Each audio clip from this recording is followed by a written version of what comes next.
Chapter 10. మీ ఆందోళనను stop loss ఆర్డర్తో అరికట్టండి. Wall స్ట్రీట్లో ఎలా డబ్బు సంపాదించాలో తెలుసుకోవాలనుకుంటున్నారా? కొన్ని లక్షల మంది అదే అనుకుంటున్నారు. నాకే కనుక అది ఎలాగో తెలిస్తే ఈ పుస్తకం ఒక్కొక్క కాపీ $10,000కి అమ్ముడయ్యేది. అయినప్పటికీ షేర్ మార్కెట్లో వాడే ఒక చక్కటి ఉపాయాన్ని మీకు తెలియపరుస్తాను. ఆ ఉపాయంతో చాలామంది విజయం సాధించారు. పెట్టుబడి పెట్టేవారికి సలహాదారుగా వ్యవహరించే చార్ల్స్ రాబర్ట్స్ నాకు ఒక సంఘటన గురించి చెప్పాడు. నేను టెక్సాస్లో ఉండేవాణ్ణి.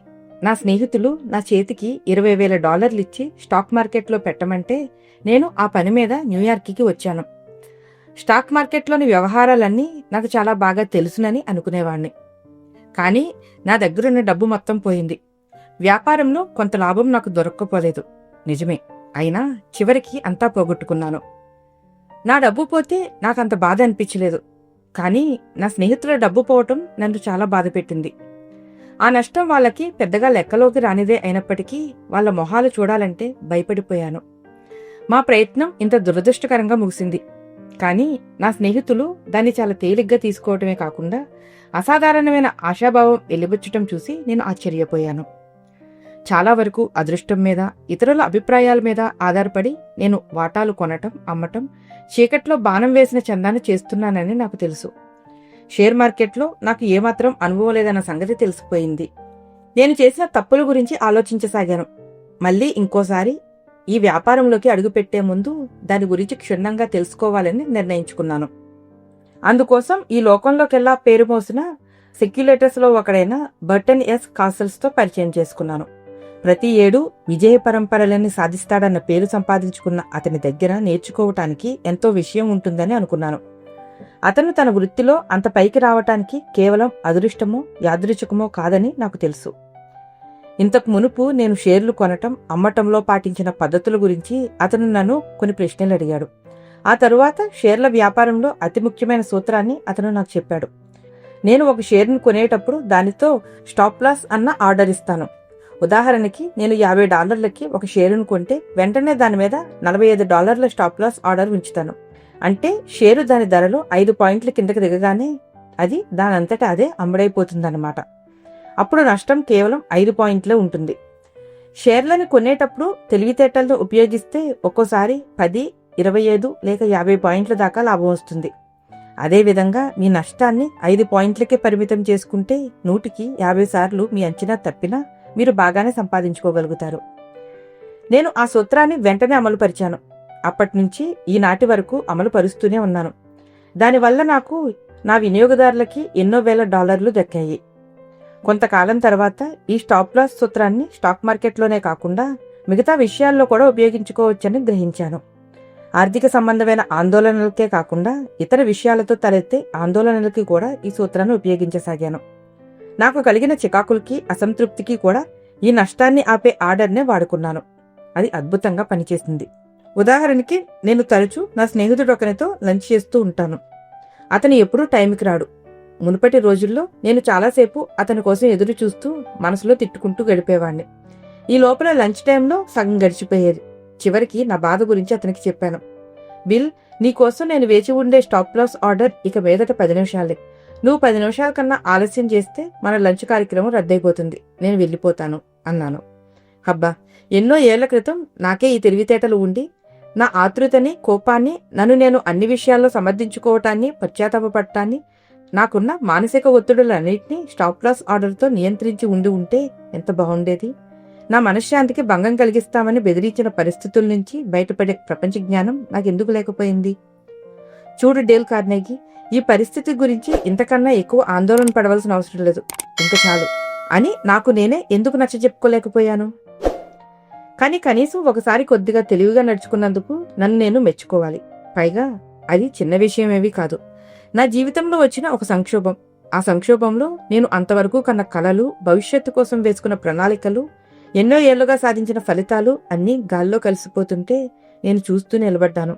జరిగినది చెప్తాను. నేను 30-10లోకి వచ్చాక నవలలు రాస్తూ జీవితాన్ని గడపాలని నిర్ణయించుకున్నాను. నేను Frank Norris, Jack London, Thomas Hardy వంటి గొప్ప రచయితనవ్వాలని అనుకున్నాను. నేను దాన్ని ఎంత మనస్ఫూర్తిగా కోరుకున్నానంటే అది సాధించడానికి 2 ఏళ్లు యూరప్లో గడిపాను. మొదటి ప్రపంచ యుద్ధం ముగిశాక అక్కడ నెలకొన్న ఆర్థిక పరిస్థితుల్లో నా దగ్గరున్న అతి తక్కువ డాలర్లతో జీవితాన్ని వెలదీయసాగాను.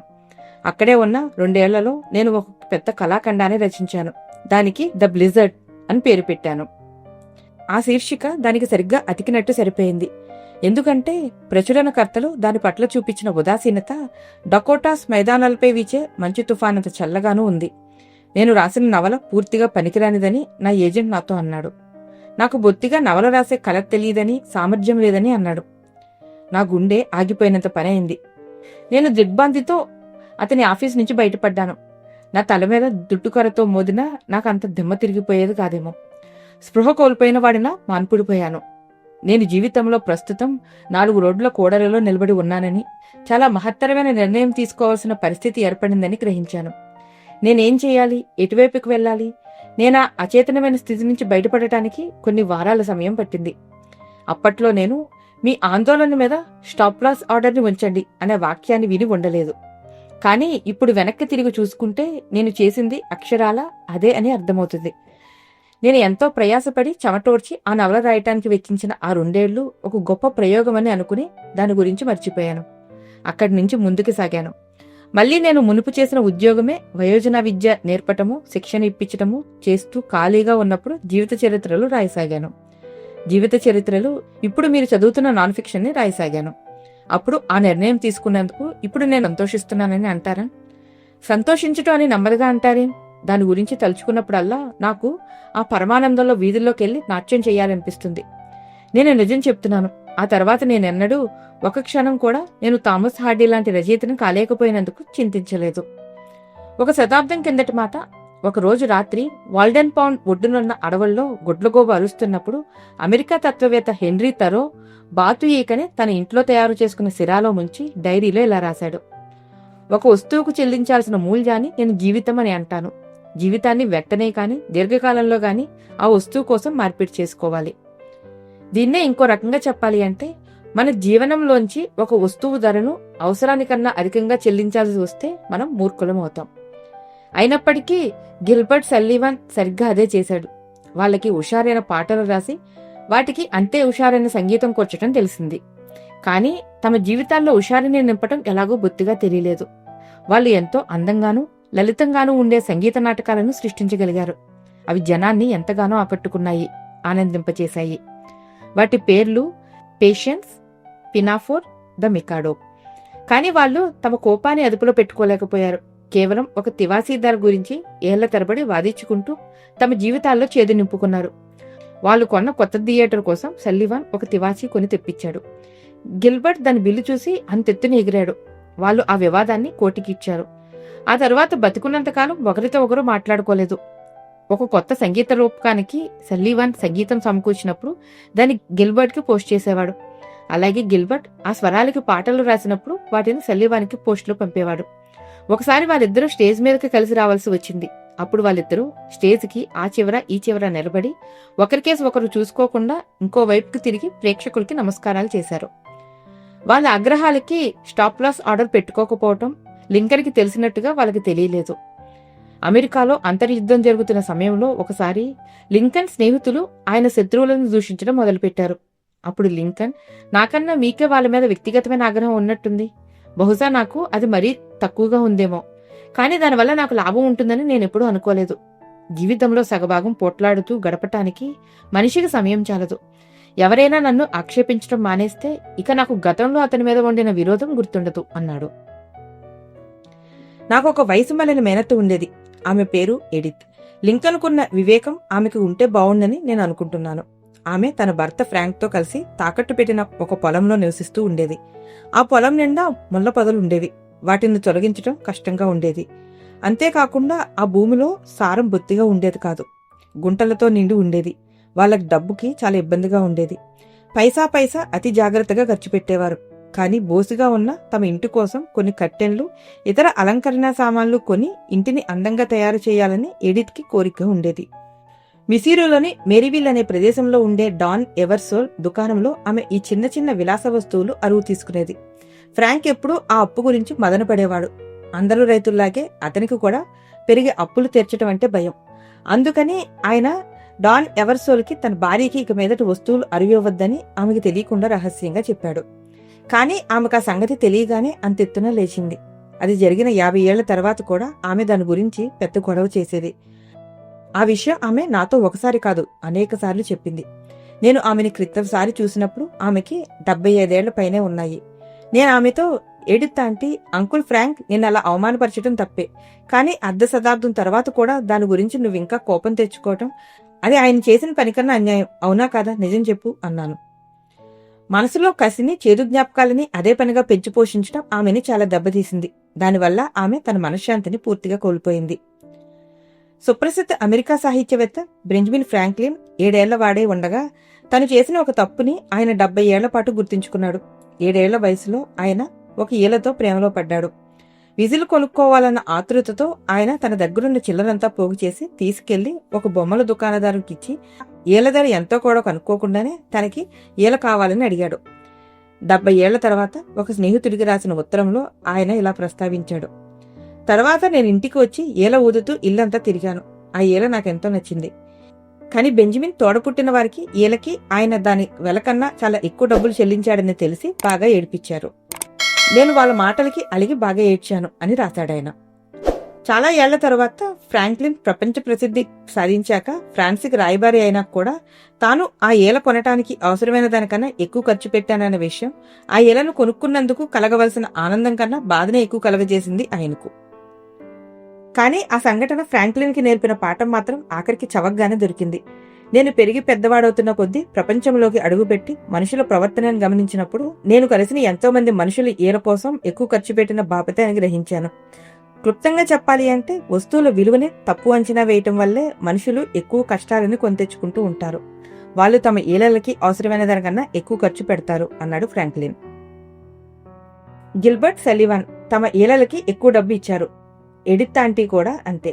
డేల్ కార్నెగీ కూడా అదే పనిచేశాడు.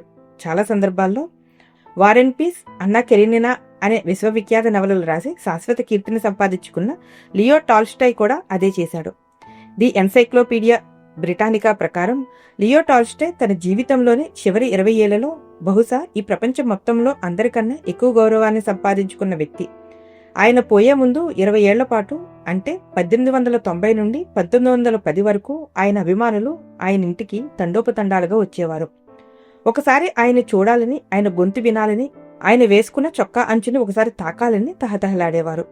ఆయన నోటి వెంట వచ్చిన ప్రతి మాటని నోటు పుస్తకంలో రాసుకునేవారు, అదేదో భగవంతుడి ఉవాచులాగా. కానీ జీవనం విషయానికి వచ్చేసరికి, అంటే మామూలు జీవితం గడపడం గురించి నిజం చెప్పాలి అంటే 70 ఏళ్ల వయసులో టాల్స్టాయ్కి ఉన్న తెలివితేటల కన్నా 7 ఏళ్ల వయసులో ఫ్రాంక్లిన్కి ఎక్కువ ఉండేవి. టాల్స్టాయ్కి బొత్తిగా బుద్ధి లేదు. నా ఉద్దేశం విడమర్చి చెప్తాను. తను ప్రాణపదంగా ప్రేమించిన అమ్మాయినే టాల్స్టాయ్ పెళ్లి చేసుకున్నాడు. నిజం చెప్పాలి అంటే వాళ్ళిద్దరూ ఎంతో కలిసిమెలిసి సుఖంగా దాంపత్యం చేస్తూ కలకాలం ఇలాగే ఆనందంగా గడపాలని, వాళ్ళ జీవితం స్వర్గ సౌఖ్యాలతో నిండాలని దేవుణ్ణి ప్రార్థించేవారు. కానీ టాల్స్టాయ్ పెళ్లి చేసుకున్న అమ్మాయిది ఈర్ష్యతో నిండిన స్వభావం. ఆమె రైతులాగా వేషం వేసుకుని అతన్ని రహస్యంగా వెంబడించేది. చివరికి అడవుల్లోకి కూడా వెళ్లేది. వాళ్ళ మధ్య హోరాహరి పోట్లాటలు జరిగాయి. ఆమెకి తన పిల్లల మీద కూడా అసూయ కలిగేది. ఒకసారి తుపాకీ తీసి తన కూతురి ఫోటోని కాల్చింది.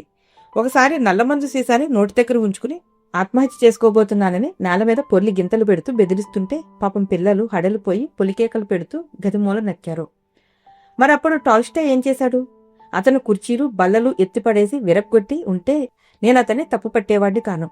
ఆమె అతన్ని అంత పనికి పురుగొల్పింది అనుకునేవాణ్ణి. కానీ అతను అంతకన్నా భయంకరమైన పనే చేశాడు. అతను ఎవరూ చూడకుండా డైరీ రాయసాగాడు. ఆ డైరీలో తప్పు పూర్తిగా తన భార్యదే అని రాశాడు. అది అతని ఈల. రాబోయే తరాలు తనని నిర్దోషి కింద జమకట్టి తన భార్యని దోషిగా అనుకోవాలని గట్టిగా నిర్ణయించుకున్నాడు. మరి దీనికి జవాబుగా అతని భార్య ఏం చేసింది? ఇంకేం చేస్తుంది? ఆ డైరీలోని పేజీలన్నీ చింపి తగలబెట్టింది. తను కూడా ఒక డైరీ రాయటం మొదలుపెట్టి అందులో తన భర్తనే విలన్గా చిత్రించింది. తప్పెవరిది అనే నవలు కూడా రాసింది. అందులో తన భర్తని కుటుంబంలోని ఒక భూతంలాగా చిత్రించింది. తనని తాను ఒక త్యాగమూర్తిగా చిత్రించుకుంది. ఇంతకీ దీనివల్ల ప్రయోజనం ఏముంది? వీళ్ళిద్దరూ తమకున్న ఒకే ఒక ఇంటిని టాల్స్టాయ్ మాటల్లోనే చెప్పాలి అంటే పిచ్చాసుపత్రిలా ఎందుకు మార్చేశారు? దాని వెనుక ఎన్నో కారణాలు ఉండి ఉండాలనే స్పష్టంగా తెలుస్తూనే ఉంది. వాటిలో ఒక కారణం వాళ్ళిద్దరికీ మనని ఆకట్టుకోవాలన్న తపన. అవును, వాళ్ళిద్దరూ చాలా ఆందోళన పడ్డారు.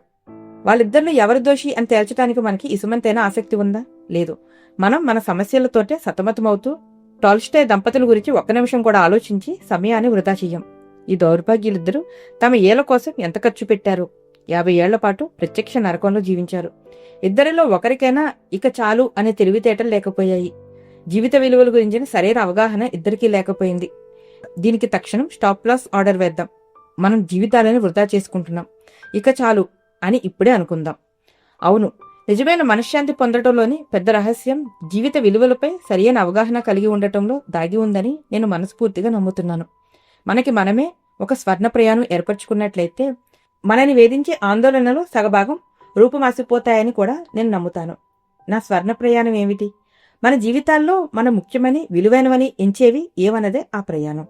అందుచేత ఆందోళన పడటం అనే అలవాటు మీ అంతు చూడకముందే మీరు దాన్ని అంతు చూడండి. ఇదిగో నియమం 5. ఏదైనా ఒక విషయం గురించి మనం అవసరమైన దానికన్నా ఎక్కువగా ఆందోళన పడినప్పుడల్లా, మన జీవితం వ్యర్థమవుతుందనిపించినప్పుడల్లా మనల్ని మనం 3 ప్రశ్నలు అడగాలి. 1. ఏ విషయాన్ని గురించి అయితే నేను ఇంత మదన పడుతున్నానో అది నిజంగా నా జీవితంలో ముఖ్యమైనదేనా? 2. నేను ఈ ఆందోళనకి ఎక్కడ స్టాప్ లాస్ ఆర్డర్ వేసి తర్వాత దాని గురించి మర్చిపోవాలి? 3. ఈ ఈలకి చెల్లించవలసిన సరైన ధర ఎంత? నేను ఇంతకుముందే దీనికి ఎక్కువ చెల్లించలేదు కదా?